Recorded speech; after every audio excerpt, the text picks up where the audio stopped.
Hello, welcome to my channel. Today I am on day number 9 of the 21-day new cycle meditations that I started about a week and a half ago, and I am going strong with it, and it's really going well.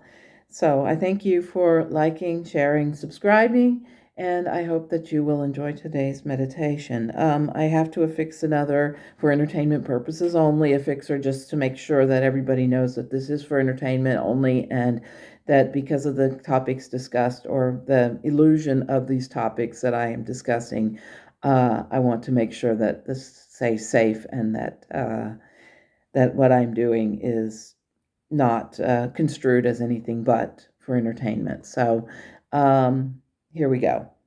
Today is day number 9. Today's February 28th, 2025. I said last night I got to thinking about something. It made me very sad, and I wish that we could turn back time. Go back to a time when trust and friendship stood at the forefront of human consciousness. Ramón says, sorry. It is at this moment when you can do the most remarkable thing, and that is to be a shining example of what that is.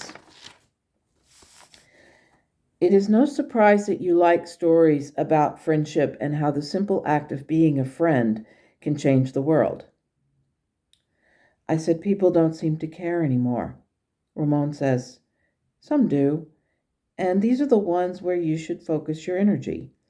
You are not the reflection of what is happening in the country of your birth. The act of being a friend is not based on where you were born or what country you have citizenship in. You most certainly are not the reason that trust has been destroyed or friendships have ended. The thing to remember, you are no longer there. I know that you worry about whether or not that means you have a right to an opinion. The truth is, you do. But you should know that people who hate or choose hate are those who harbor more hate for self than they do for another person. When you choose to love your neighbor, it stemmed from a love of self. When you decided to help someone in need, it was done because deep down inside, you were doing something to make yourself feel good in the process.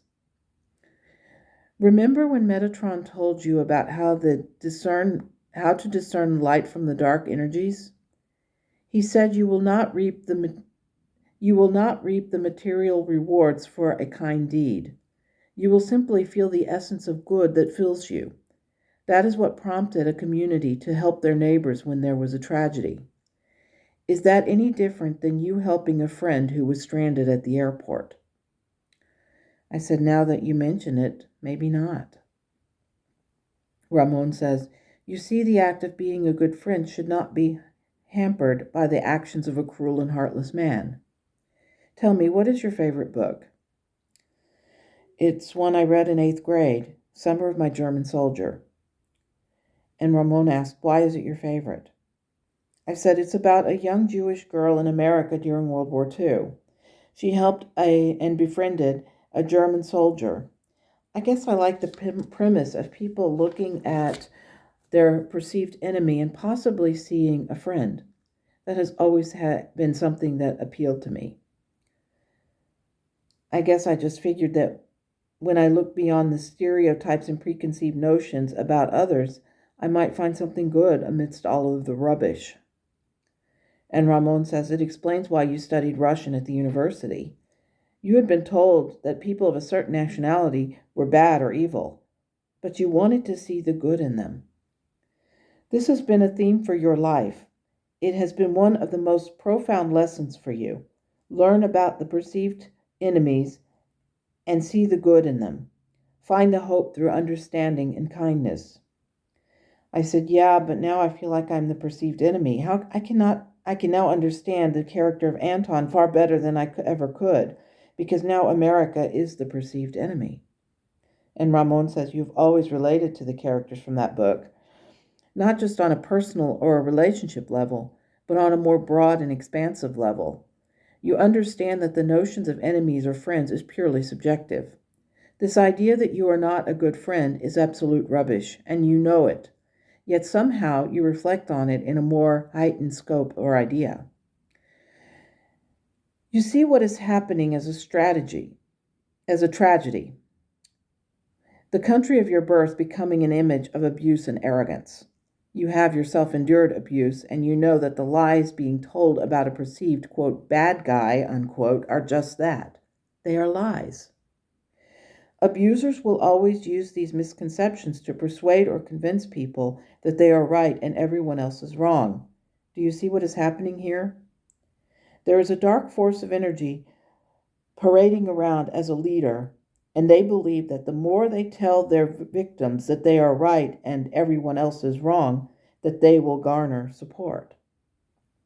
I said, in other words, history is repeating itself, and Americans are learning that when they have these prejudices and preconceived notions about them, how it feels. And Ramón says, yes, the universe has lessons for people, and this is one of those lessons. And I said, yes, but not all Americans are like that. And Ramón said, no, but not all Germans in the 1930s Germany were like that. Not all South Africans who lived during apartheid were like that. Not all Middle Easterners were mean and vicious, and so on. Every nation of earth has their dark history. Every group of people must come to terms with their shortcomings, and everyone must determine for themselves what amounts to gaslighting or brainwashing they are willing to accept.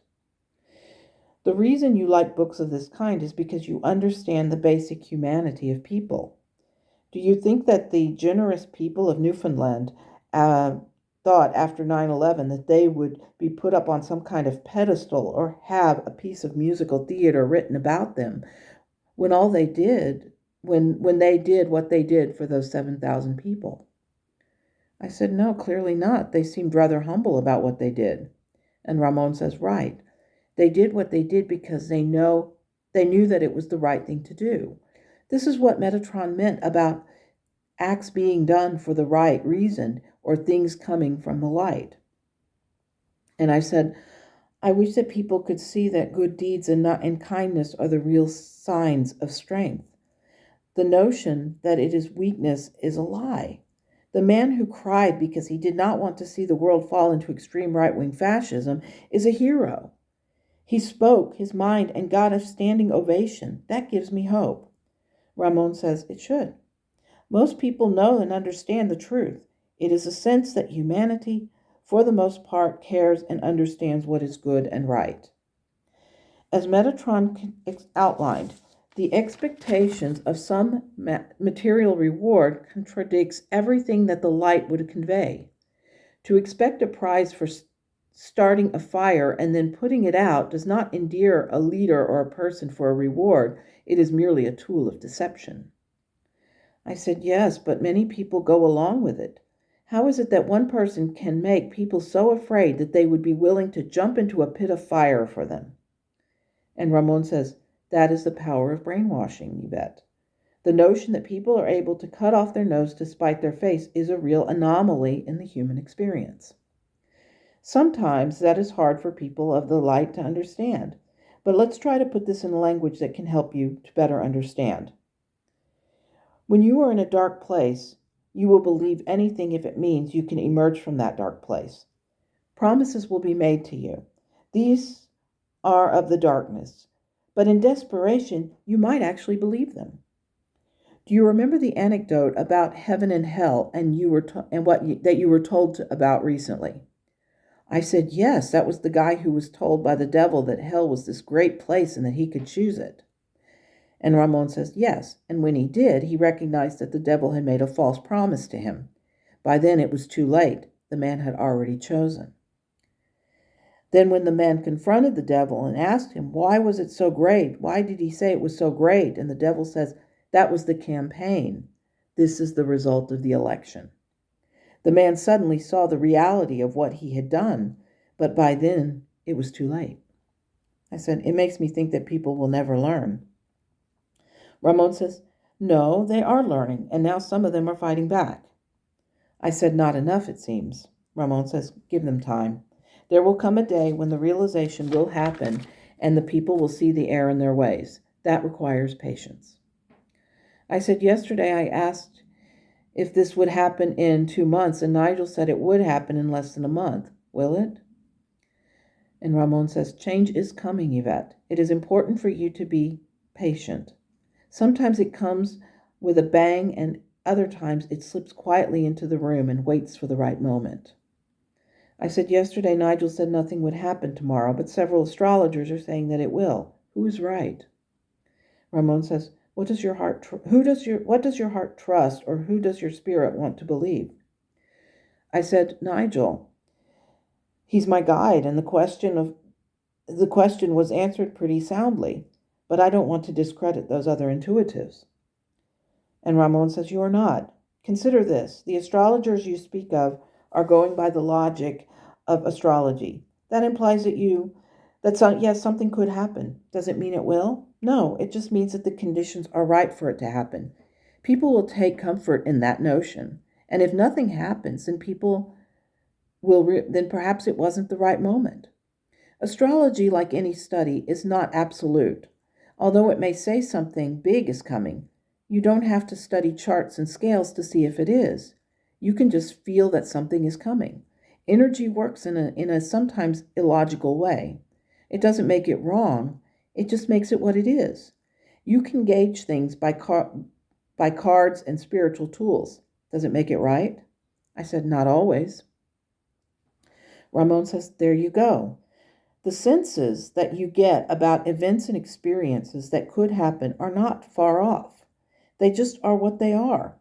You can accept it and move forward, or you can try to go at it from a more logical point of view. Look at me and Nigel. Nigel is balanced. He has a balanced way of looking at things. He does not view astrology as that balance. Does it make it the study of it astrology wrong? No. He just does not see the balance of it. He sees it as a logical study. I said, but you are logical. What is your take on it? And Ramon says, it doesn't matter. I can see the logic in it, and I can see that it might make people feel better. But rather than write it off, I can see the logic of what I think about it as being irrelevant. Logically, I can accept it. But if I believe it, the answer is no.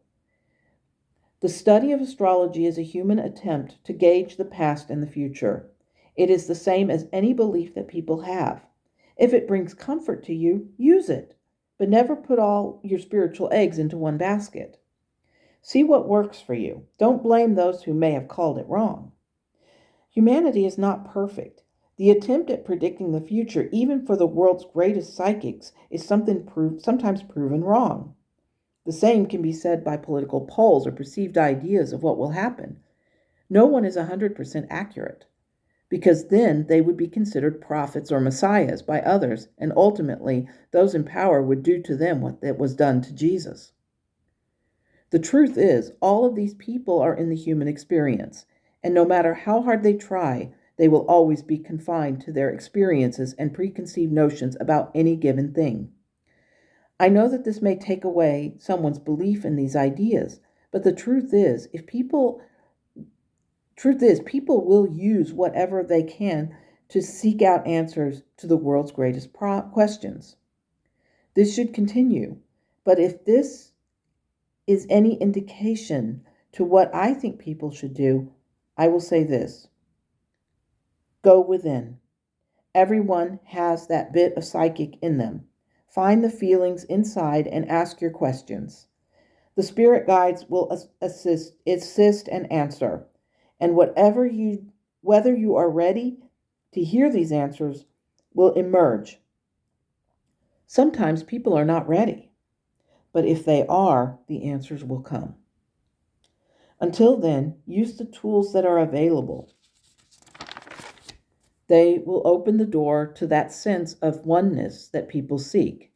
This is why I think that all of these spiritual studies are valid and important. They unlock doors for some people and enable questions to emerge. And I ask, why am I not into astrology? And Ramon says, easy, it's clearly not your thing.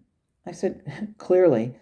Every time people go off on long-winded astrology lessons, I tune them out. Not the person, mind you, but the whole I'm in this house and it conjuncts to XYZ. I am absolutely clueless. Ramon says, do you want to learn it? I said, no, not really. And Ramon says, then don't. It was like the discussion of cards. You said that you are trying to learn tarot and you may not be keen on scientifically reading the cards. You like stories and would prefer to tell stories with them as opposed to saying this means this and that means that. Just be patient with yourself. You are who you are. In time, you will find what works for you and what doesn't. And I said, thank you. And he said, my pleasure. I think we can end here. Just remember, you are not defined by what another person does. You understand that it goes far beyond the geographical spot where you were born. And I said, I will. Thank you. So that was the end of the meditation.